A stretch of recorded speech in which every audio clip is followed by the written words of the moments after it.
Owners Off Script. Real owners, real conversations. Supported by SalesGeek. Welcome to another edition of Owners Off Scripts. Real people, real conversations. Today I am very lucky to be joined by Jeremy Sneller, founder of Cornwall tech company TouchBite, which was built from reputation for facial recognition access systems before becoming part of Solto Systems.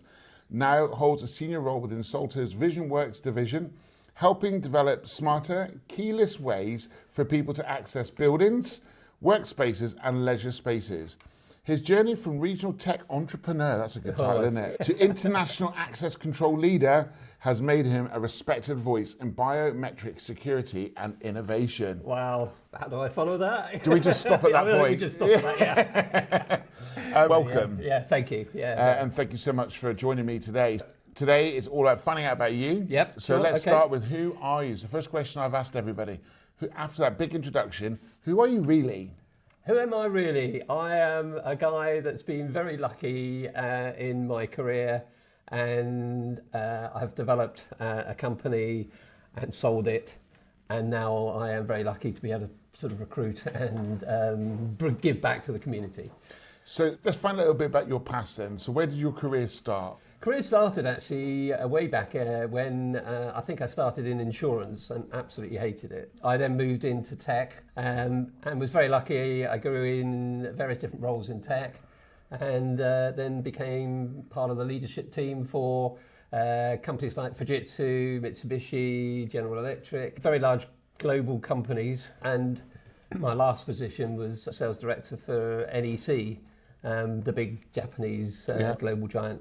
And I was responsible for two teams. One was the Unified Comms team and one was the biometrics team, looking at border control and passport control. So that's where I got to know a bit about face rec and then thought there's got to be a bigger opportunity for it. So we moved to Cornwall and then that's when we set up the company. So you've gone from working in the large corporates. Yeah. How did you find growing your career through them first? I'd always been, even within large corporates, I'd always been part of innovation. So that's been a common theme throughout. Even though I was part of a bigger corporation, we were always evolving things and developing things and taking something, a small division, say, and growing it. So although it was part of a bigger entity, it was still feeling like it was using my entrepreneur skills to actually develop something. I'd always wanted to do something myself, but I guess you get into this rat race of school fees and so on, and they would pay me a decent salary. So I'd never had the chance to do it. And then we moved to Cornwall, as I say, and I thought, I don't want to get to the point where I'm in a wheelchair and have that if only moment, if only I'd actually been able to do something. So I was very lucky. I decided I was going to do this. We'd saved a little bit of money to be able to do it. My wife, fortunately, was in a reasonable job as well. So financially, I was able to, if you like, go and play, which fortunately I was in that position to do. Yeah. What do you think an entrepreneur really is? What makes an entrepreneur? I think an entrepreneur is somebody that's had some tough times and actually has that drive and that ambition to do something. I think a lot of people have an idea, but don't actually ever do something about it. And I think, for me, given that chance to do it, I always like to push myself. And I think that's a trait that you see in a lot of us, see it in yourself as well, where you have an idea and you really want to go for it and you set yourself up to do it. Also think you need to have support and people around you. I think entrepreneurs are probably quite good at the front end of the business and they're very good at talking about it. I need somebody that's does the spreadsheets and so on and does the detail, if you like. I could do the sort of the front end. So I was fortunate enough to have people around me that actually could do the tech stuff, so new tech inside out, financial stuff, which is also very important when you're building a business. And then, just the detail behind making sure that you can survive and keep going, sort of thing. Was there ever a time when you decided that, at what point did you go, I'm an entrepreneur, or did it just happen overnight? I think it was a sort of a period where I always fancied the idea, never had the chance to do it, given the chance. So what stopped you? Was money, was it? Money. Because, not lack of, but because you were earning good money. Correct, and then we had a lifestyle, and of course that then stops you then putting the brakes on and going, I'm going to do this. And we went through some rough times, and money always wasn't always there. We had to make concessions and so on. But yeah, I mean, as it happened, it all came good, which I'm very thankful for. So you, at the age of 55... Yeah, right. Okay, so let me go through this. I'm going to make this sound really crazy, right? But at 55 years old, you're financially set. No doubt you've got a good pension. You've got your children through education. Job's looking good. You've decided to relocate to Cornwall. Why wouldn't you? Beautiful place to live. And then you go, gloves are off, I'm off to play. Yep. And basically, and you went for it. That is what happened. I was fortunate enough, I had a co-founder, and together we decided to do it. And it's simple as that, really. So what was the sort of, in the early days, what would you say were some of your successes? And then also, what were some of your, I don't know, pains? Yeah, and there's been a few of those. I think the successes were the people that we started to bring on, because I think any company, and you'll know that, is the people in the company. So we spent a bit of time making sure that we had the right people. We started out looking at face rec in its wider context, and we came up with a number of different ideas and solutions. And I'm great at coming up with ideas. Are you the nutty professor? Yeah, it's because I have to have people around me that pull me in and go, focus, because otherwise... Are you neurodiverse by any chance? Probably. I've never really tested, but I just hear the same thing that's said to me. Someone said to me once, I think you're undiagnosed ADHD, and I went, I don't think I need a diagnosis, I think I know. Would you say you're similar? Probably similar, yeah. Someone to throw the line in and pull it back in. Exactly, and I keep doing that, and I still do it, unfortunately. But no, so we then had to start to focus, and Apple came out with unlocking your phone with your face. So that was a big moment for me, because I thought, if we're unlocking our phone, why not our house, our car, our office, I've got to be honest with you, I am so grateful of facial recognition. I open my laptop now and it unlocks itself. Exactly. I don't even have to put my finger there, because I was worried one day someone will chop my finger off to get to my laptop. Now I've got to take the head off. Exactly. Bigger job. But for me, it's the convenience it brings. You don't have to remember a key, a card, a code, or whatever. It's you. You walk up to something, it triggers the door opening, for example. So we started off and we built a push-button version of the system. And of course, then COVID comes along. You can't touch. Nobody wants to touch anything. No. So again, another pivot. So we then managed to get some government grants who actually basically then look at making it contactless. And we started to grow. So this isn't under the guise of TouchBite, It's still under the guise of TouchBite. And we then were looking at either getting investment, or I saw the opportunity with Salto, because Salto is a big locking company. So they have keys, cards, code, even phone these days. And I saw they hadn't got face, and I thought, this is going to be the future.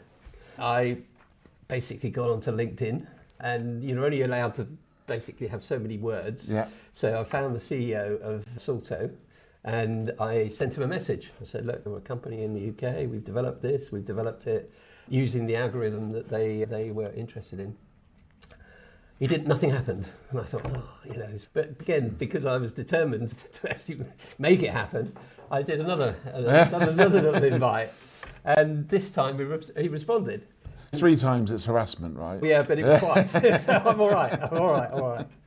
And he responded, and he then came over and spent 2 or 3 days with us, looking at what we'd developed and the team, meeting the team and everything else. And so it was a no-brainer for him then. He said, look, we were going to develop what you've developed, and it would have probably taken us 3-4 years to get to the point where we were launching product. But we can short-circuit that by actually buying you and actually then bringing you into the fold. So that's what happened 2.5 years ago. We're very fortunate to be bought by Salto. Salto's a Spanish company. So again, I'm very thankful for a Spanish company, because they're very people orientated, very family orientated. I think if I'd been bought by an American, I'd probably be sitting on the spreadsheet and being thrashed around the place.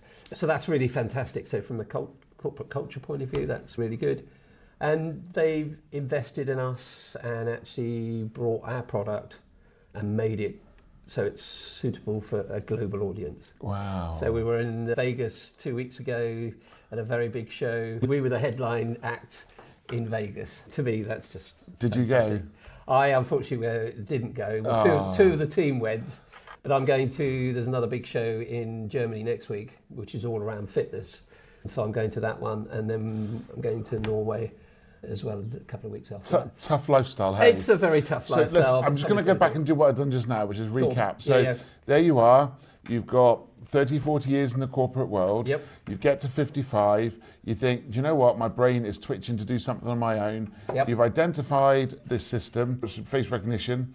Yep. But you bring out a contact touch point. COVID pivots. Yep. You then go again with grants. Yep. You then think about investment. Yep. Let's talk about that quickly. Where are you going to go and get investment from? We went and we did a number of, you go and get your pitch deck and you sit in front of various different investors and so on. And there was quite a bit of interest. But I thought, for me, I'm not getting any younger. If we went for investment, dilute my shareholding, Yeah. and it would probably be another 4 years before we exited. So I thought, is the better option to see if we can get a buyer now? And So you proactively hammered the keyboard. Yep. And thank goodness for, places like LinkedIn. LinkedIn. You can get to anywhere in LinkedIn. Although Richard Branson's not returning my calls. Is he not? No. God. Maybe you're not doing the right wording. Maybe I'll ask what the algorithm is. Yeah. And then, of course, now you are 2.5 years down. You've exited the business. I'm still involved. Okay. Did you sell your shares? I sold my shares. What did that feel like? It felt fantastic at the time, because obviously you get a lump of money. I've got an earn out to the end of this year, so I'm still heavily involved. They're also coming up with additional bonuses for the following years to make sure I keep you there, which is great. But I have a boss, which is interesting. But he is superb. He lets me just get on with it, which I love, because I like to be in control of things and so on. So that's great. But we have a thing in the office now called SEP, somebody else's problem. It felt like a weight off my mind, because you do day to day and it's normal. And you don't realise just some of the pressures that as an entrepreneur you're having in running a company. And then when it's taken away from you, I felt 10 feet taller. Oh, really? Yeah. At any point, did you feel like, crap, have I made the right decision? Oh, a few times. Right. A few times. But then you then look at what they've done and the way they've invested. And to me, best decision ever. Okay. Best decision ever. But did it feel like that? Because I think I've had conversations with people who've made noises about coming on board, and one went quite far down the line, and I had that fear. I had dread and doom set in. Did you, at any point did that ever? I didn't have that, to be honest. Well, for me, I pulled out the deals. And I think that for was me, I'm probably a bit older than you, so just a couple of years. Yeah, exactly. So you could sell and you could probably do something else. Yeah. I felt that actually I probably wouldn't be going through this again. I'd still like to be involved in businesses, if you like, because frustrating to some extent is you learn an awful lot getting to the point of exit that you then, if you don't do it again, then you've wasted all that energy. But equally, you could be part in that with other people. Yeah, and that's where I think in the future my time will be spent is assisting companies that are on that growth trajectory and actually want some help in actually getting through there and then exit. So who knows if that's in the future. The answer is go on LinkedIn, right? Just type in to find someone in LinkedIn to buy you and just send them lots of messages. Yeah, exactly. Well, two effective messages. Only 3. Yeah, that's harassment. So what does good look like for you now? Good looks like my legacy, if you like, is to build a company that actually sustains employment in Cornwall. So we have built a very great team, and I would love that to continue to grow. So the youngsters that we are bringing on, and recruitment policy at the moment is to recruit talent in Cornwall that are maybe slightly geeky or techie, but then allow them to have a company that grows so that they can actually have careers in Cornwall.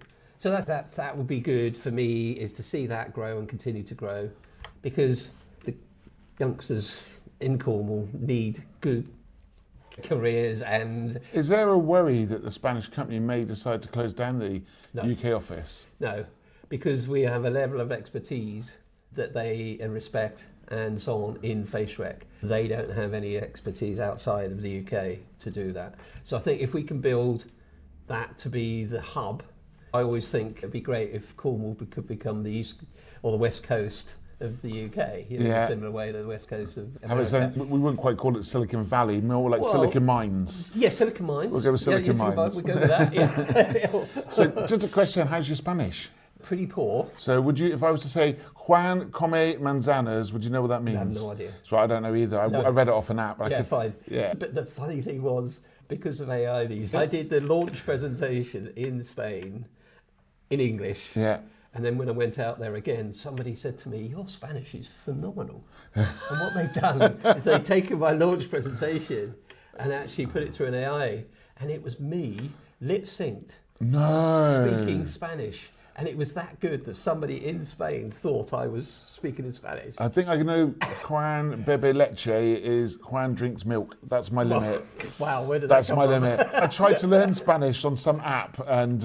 That was the line. Juan come manzanas. I think he eats apples and he drinks milk. Good old, at least he's healthy, right? He's healthy. So, here you are now in your industry. You've just talked about it in terms of we can clearly clone you to a Spanish man. Yes, thankfully. How can AI affect your business going forward? Massively. If you talk to the developers, for example, they are using it all the time now. It's part of their makeup, if you like. And they will then put things through AI and it will speed up that process. What's your thoughts on AI? I think good or bad? I think it's just another step change in the world, if you like. We've seen a few of them as we've gone through.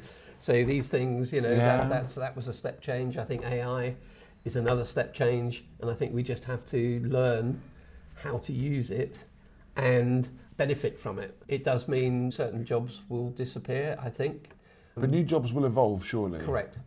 I think the analogy someone once said to me was, if you go back to 1900, and I'll say a man, but I'm sure there was women as well, but a man would build a house with a hammer, a manual drill, and everything with all manual tools. And then roll on 20, 30, 50 years later, out come power tools. It still took the man, though, to use the tools, but the houses got built quicker.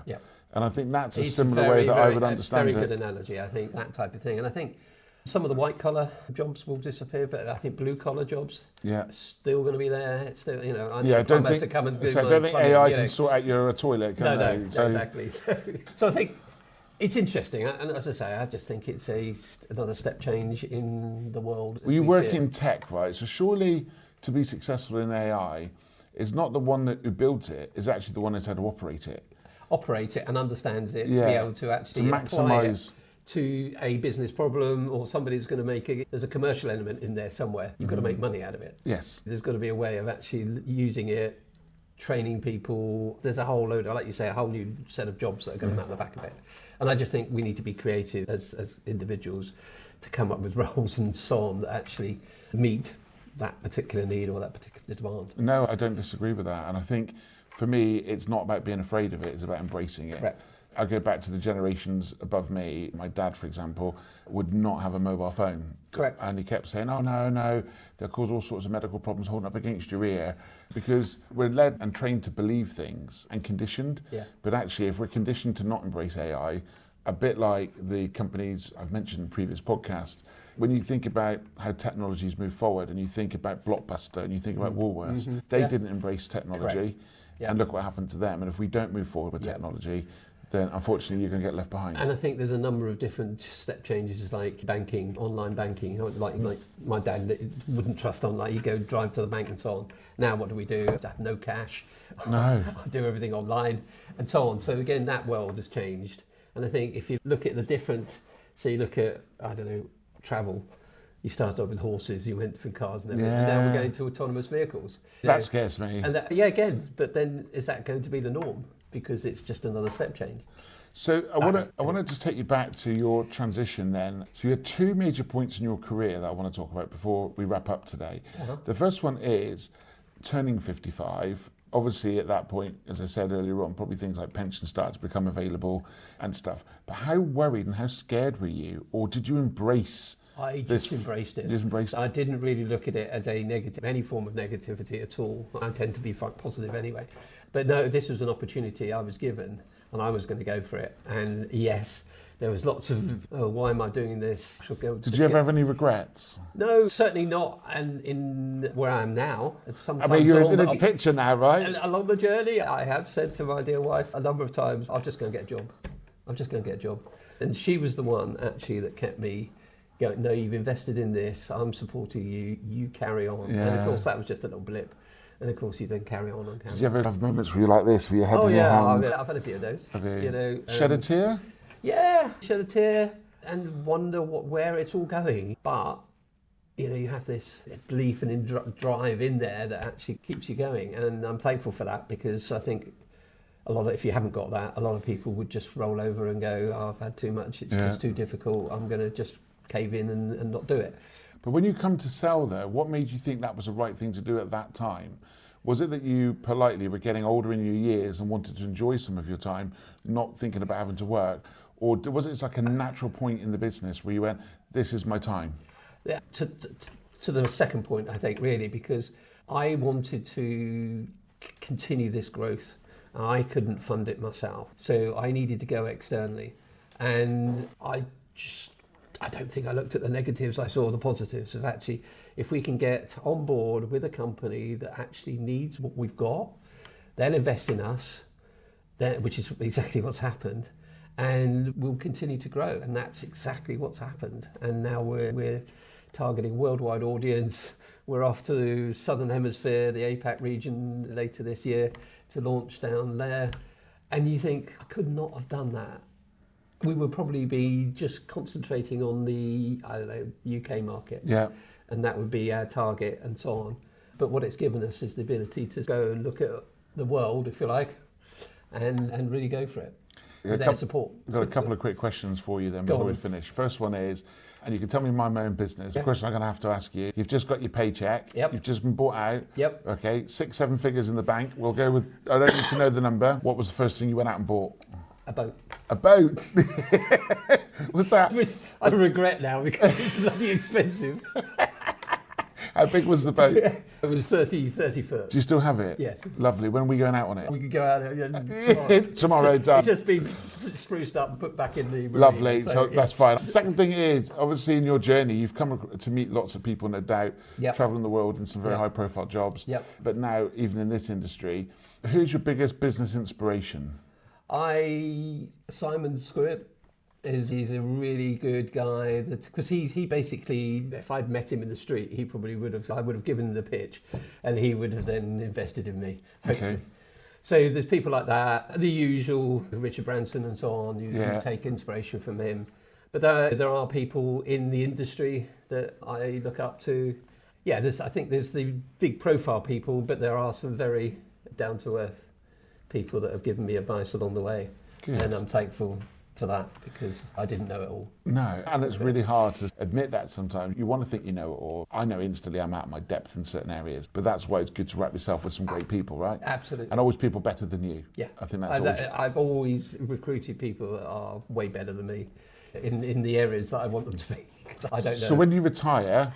When? Sorry, I don't let my wife is not allowed me to retire, so retirement is not on the cards. When you're planning to do something different, when are you going to join Rewind Radio? I'd love to. Let's have that conversation. Right. We'll have that chat on the boat, yeah? Yeah, we'll have that chat on the boat. That's fine, yeah. And then finally, are you going to come out of the business at the end of the year, or are you tempted to carry on? No, I'm going to be there. We've got a big target number for 2030. So I'd love to think that our little company in Cornwall actually is going to contribute to that number significantly. Can you disclose what this is? We're still in euros that we're going for. So I'd like to think that our little company is going to be a contributor to that. And you're going to see it through to 2030? I'd like to, but health and so on, everything else, submitting. Maybe I'll reduce the number of days. How will we be in 2030? 70. You're going to keep going till then? Yeah, absolutely. Why not? You still feel young? Yeah, too. Totally. Fair play to you. Yeah. Look, thank you. This has been brilliant. I've learned so much off you. Yeah, likewise. I've learned a lot. I've had a look around, and what a great place you've got. Yeah. Thank you so much. You'd be welcome. I look forward to that trip on the boat. I can't do tomorrow, but we'll definitely get it in. I'll get my people to talk to your people. Look, Jeremy, absolutely brilliant. Thank you so much. Oh, pleasure. It's been great. Thank you. If you've enjoyed this today, please make sure you check out Owners Off Script. Look us up. You can go to rewindradio.co.uk. You can find all the previous ones there. But also check out your favourite place, review, love, share, all the usuals, and just keep a lookout for the next one. Thank you so much. Pleasure. Owners Off Script. Real owners, real conversations. Supported by Sound.